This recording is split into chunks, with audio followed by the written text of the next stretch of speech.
یہ شاخیں، یہ پھول، یہ پتیاں، یہ پھولوں کی چادریں، ان کا کوئی کردار نہیں ہے عذاب قبر کی تخفیف میں۔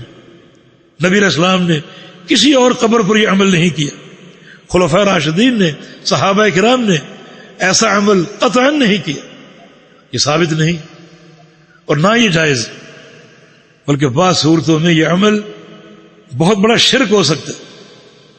ہمارے ہاں قبروں پر دو کام ہوتے ہیں، ایک چادریں چڑھانا پھولوں کی یا کوئی بھی، اور دوسرا دیے جلانا۔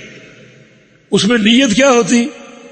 نیت عذاب کے تخفیف کی نہیں ہوتی، بلکہ نیت صاحب قبر کو خوش کرنا ہوتا ہے کہ صاحب قبر راضی ہو جائے کہ فلاں آیا تھا اور میری قبر پر پھول نچھاور کر کے، اور فلاں آیا تھا اور میری قبر پر دیا جلا کر کے۔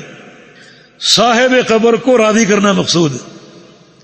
تو کیا خیال ہے، صاحب قبر آپ کے اس عمل سے واقف ہے؟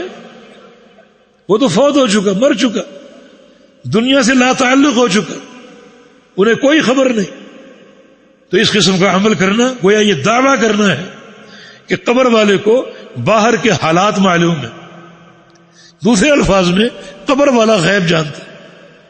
غیب کون جانتا ہے؟ اللہ رب العزت۔ تو اللہ کے علم غیب میں قبر والے کو شریک کیا جائے۔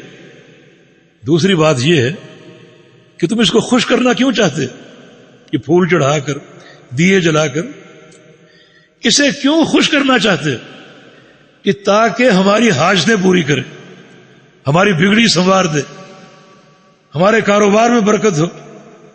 تو اس کا معنی کیا ہوا کہ آپ کا عقیدہ ہے کہ قبر والا حاجت روائی کر سکتا ہے، مشکل کشائی کر سکتا ہے اور آپ کی بگڑی بنا سکتا ہے، آپ کے کاروبار کو سنوار سکتا ہے۔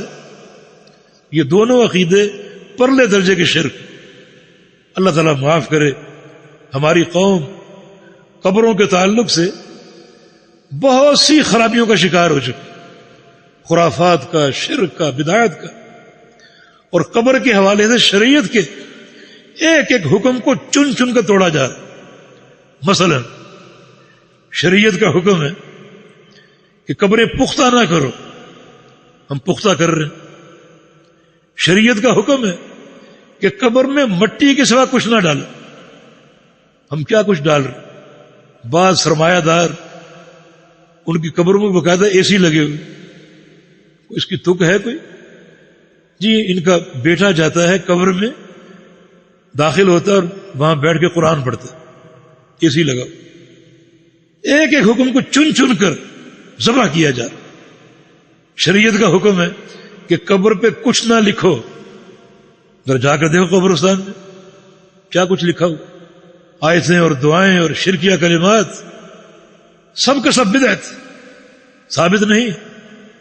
شریعت کا حکم ہے قبروں کی زیارت کرو تاکہ تمہیں اپنی آخرت یاد آئے، اور کسی قبر پر کھڑے ہو کر دعا کرنی ہے تو جو کچھ مانگنا ہے قبر والے کے لیے مانگو۔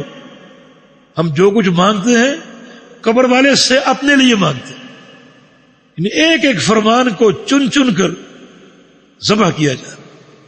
شریعت نے قبرستان میں چراغاں کرنے سے روکا، ہم چراغاں کر رہے ہیں، دیے جلا رہے ہیں، چراغ رکھتے ہیں۔ یہ سارے امور ان میں سے کچھ شرک کے زمرے میں آتے ہیں اور کچھ بدعت قرار پاتے ہیں۔